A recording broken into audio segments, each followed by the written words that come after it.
ये क्या तुम वापस मायके आ गई? तुम्हें शर्म नहीं आती? जब देखो मुंह उठाकर चली आती हो। ससुराल में मन नहीं लगता क्या?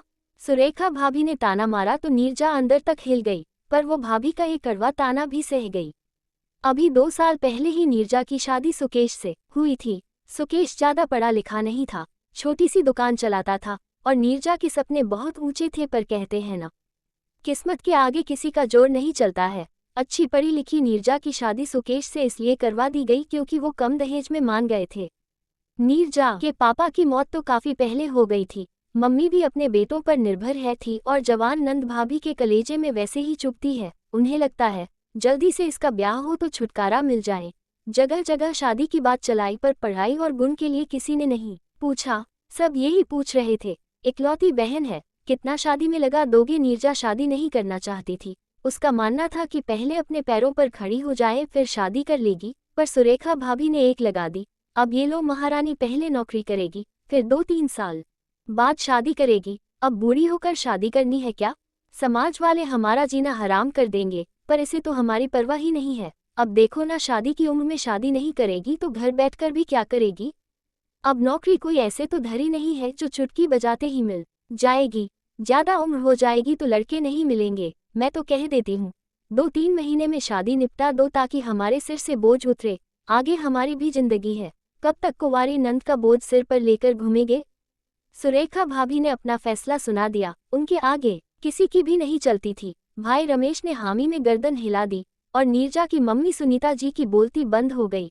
इसी साल नीरजा ने बीएड पूरा किया था, बड़ी मुश्किल से उसने ये डिग्री पूरी की और अब वो नौकरी करना चाहती थी, पर सुरेखा ने पूरा घर सिर पर उठा लिया था। रमेश भी अपनी तरफ से पूरी कोशिश कर रहा था, पर जहां अच्छे लड़के मिल रहे थे वहां उतना ही दहेज मांगा जा रहा था। आप भी बेकार में विचार कर रहे हो। अब लड़का 12वीं पास है, छोटी सी दुकान चलाता है, तो क्या हुआ? दहेज की तो मांग नहीं है। मैं तो कह रही हूँ कि आंख मूंदकर हाँ कर दो और मम्मी जी और नीरजा से कह दूंगी हम तो इसी लड़के से शादी करेंगे। अब लाखों का दहेज हमारे पास में नहीं है। रमेश ने घर पर बात की तो सुनीता जी बोली, एक ही बहन है, उसे भी कुएं में धक्का देगा क्या? घर वर तो अच्छे से देख ले। नीरजा तो अच्छी पढ़ी लिखी है, वो 12वीं पास के साथ में कैसे रह पाएगी? कैसा भाई है? अपनी छोटी बहन भी बोझ लगने लगी है। मम्मी, सिर्फ नीरजा ही नहीं, आप और मेरी पत्नी भी मेरी जिम्मेदारी है। मेरे बच्चे भी तो हैं, मुझे उनका भविष्य भी देखना है। सारा धन बहन के ब्याह में लगा दूंगा तो मेरे बच्चों के भविष्य का क्या होगा? फिर मैं भी बहुत ज्यादा तो कमाता नहीं हूँ। मुझे तो ये रिश्ता ठीक लग रहा है, लड़के वालों की कोई मांग भी नहीं है, इसलिए मैं तो हाँ कहने जा रहा हूँ। ये सब नीरजा सुन लेती है। भैया, आप मेरे जीवन का फैसला करने जा रहे हो और मुझसे एक बार भी पूछा नहीं मेरी इच्छा और मेरी मर्जी क्या है? आपको भी मेरे नौकरी करने से दिक्कत है? मुझे अपनी जिंदगी के 2 साल दे दो। मेरे पास बीएड की डिग्री है, फिर मैं कमाऊंगी तो आपका बोझ भी हल्का हो जाएगा। बस अब चुप कर, मैंने और सुरेखा ने फैसला कर लिया है। तेरी शादी उसी लड़के से होगी और अब तुझे जो भी करना है अपने घर जाकर करना। अब हमारे सिर से तो बोझ उतरे। भैया, आप मुझे बार बार बोझ कहकर बुला रहे हो। कल को आपकी बेटी भी बड़ी होगी तो वो भी बोझ होगी, उसकी शादी भी जल्दी ही बिना उसकी मर्जी के कर दोगे क्या? नीरजा ने सवाल किया तो रमेश और सुरेखा चुप हो गए। भाई और भाभी के दबाव के कारण नीरजा ने शादी के लिए हाँ कर दी। अपने सपनों को टूटता देखकर वो बहुत रोई। सुनीता जी ने उसे संभाला और उसकी शादी सुकेश से हो गई। नीरजा शादी होकर ससुराल आए तो देखा यहाँ का माहौल एकदम ही अलग था। घर परिवार में पढ़ाई लिखाई से किसी को लेना देना नहीं था। सासू माँ ने यही बोला कि लड़की को पढ़ाकर क्या करना है, उसे तो चूल्हा चौका ही तो संभालना है। अब तेरी पढ़ाई को चूल्हे में झोंक दे और रसोई संभाल ले। हमें तो पढ़ी लिखी बहू नहीं चाहिए थी। ये तो तू हमारे बेटे को पसंद आ गई इसलिए हामी भर ली, वरना लड़कियों की कोई कमी नहीं थी।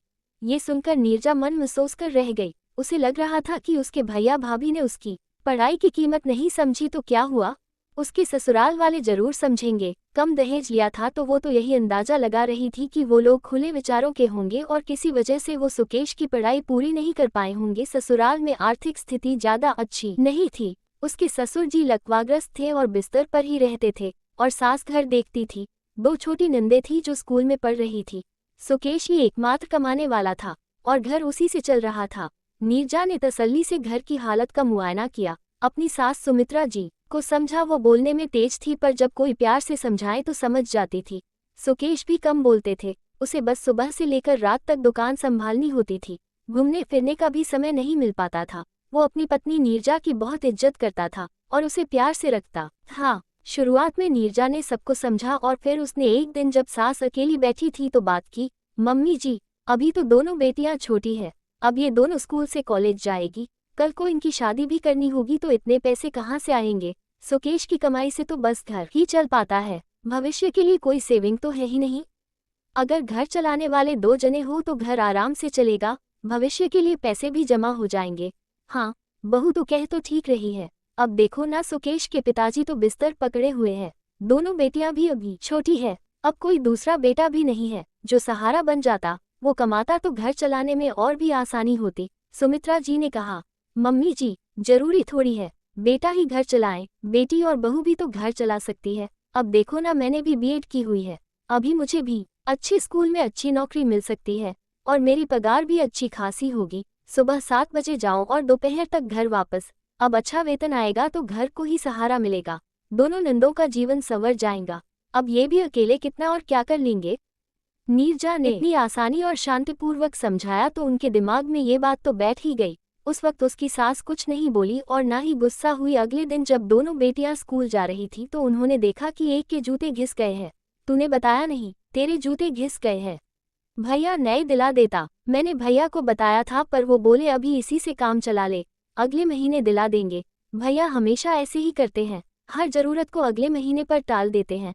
और वो रुआंसी होकर स्कूल चली गई। ये सुनकर सुमित्रा जी गंभीर हो गई और नीरजा के प्रस्ताव पर सोचने लगी। अगर नीरजा खुद नौकरी करना चाहती है तो बुराई क्या है, वो घर पहले की तरह संभाल ही लेंगी। अभी तो उनका बुढ़ापा और दोनों बेटियों का भविष्य भी है। उन्होंने सबको बुलाया और कहा कि वो चाहती है कि बहू नौकरी करे, मैं घर संभाल लूंगी, सुकेश और नीरजा बाहर का संभाल लेंगे तो जीवन की गाड़ी सही चलने लगेगी।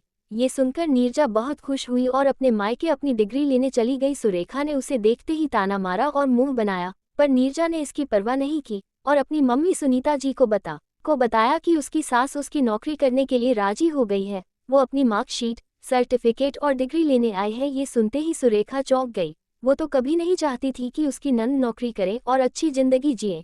आखिर उसके ससुराल वाले राजी कैसे हो गए। बहुत कोशिश करने पर भी नीरजा ने ये ना बताया कि आखिर उसकी सास उसकी नौकरी करने के लिए कैसे राजी हो गई। नीरजा एक समझदार बहू थी, अब ससुराल ही उसका अपना घर है और वो अपने घर की परेशानी, अपने घर की बात घर में ही रखना चाहती थी।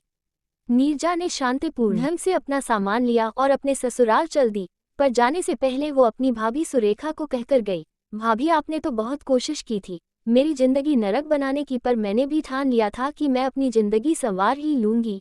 इतनी मेहनत से दिन रात जागकर जो मैंने पढ़ाई की है उसे इस तरह तो बर्बाद नहीं होने दूंगी। मैं अपने पैरों पर एक दिन जरूर खड़ी होकर दिखाऊंगी, इसलिए मैंने कोशिश की और मैं जीत गई। अब कुछ ही दिनों में मेरी नौकरी लग जाएगी, फिर मैं अच्छा कमाने भी लगूंगी। अच्छा, वैसे आपको कितनी पगार मिलेगी? सुरेखा ने मन लेते हुए कहा, भाभी अब कितनी भी पगार मिले वो आपके लिए नहीं होगी, मेरी सारी कमाई मेरे अपने घर ससुराल वालों के लिए ही होगी, आपको तो 1 रुपया भी नहीं मिलेगा। ये कहकर नीरजा ससुराल चली गई। कुछ दिनों की मेहनत और इंटरव्यू के बाद उसे एक अच्छी स्कूल में टीचर की नौकरी मिल गई। अब नीरजा अच्छा खासा कमाने लगी, घर की आर्थिक स्थिति भी सुधरने लगी, घर वालों की जरूरतें भी पूरी होने लगी। समय के साथ नीरजा के एक बेटा हो गया और उसका प्रमोशन भी हो गया। अब वो सीनियर टीचर बन गई, उसकी पगार भी बढ़ गई। एक दिन सुबह घर में कोहराम मच गया। नीरजा के ससुर जी अचानक चल बसे। पिछले 4 सालों से वो बिस्तर पर ही थे।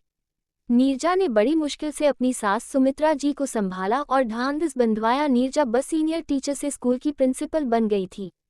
कुछ सालों बाद दोनों नंदे बड़ी हो गई, उन्होंने कॉलेज की पढ़ाई पूरी कर ली तो अब सुमित्रा जी को उनकी शादी की चिंता सताने लगी। वो जल्दी से दोनों की शादी करना चाहती थी। एक दिन अचानक मायके से फोन आया कि नीरजा की बड़े भाई रमेश की अचानक मृत्यु हो गई, उसे अपने मायके जाना पड़ा। 13वीं तक वो वहीं पर रुक गई थी। उसकी भतीजी की पढ़ाई पूरी नहीं हुई थी। सुरेखा अपनी बेटी पढ़ाई को लेकर चिंतित थी और घर में कमाने वाला चला गया था। भाभी आप बिटिया की पढ़ाई की चिंता मत करना, उसका सारा खर्चा मैं उठाऊंगी, और वो इंजीनियर बनना चाहती है तो उसे अच्छी से अच्छी संस्थान में मैं पढ़ाऊंगी। ये सुनते ही सुरेखा शर्म से जमीन में गड़ गई। नीरजा मुझे माफ कर दो, मैंने तुझे बोझ समझा, शादी जबरदस्ती करवा दी और तुम मेरी बेटी के लिए इतना सोच रही हो। भाभी जो हुआ उसे भूल जाओ, अब हमें अपनी बेटी का जीवन संवारना है।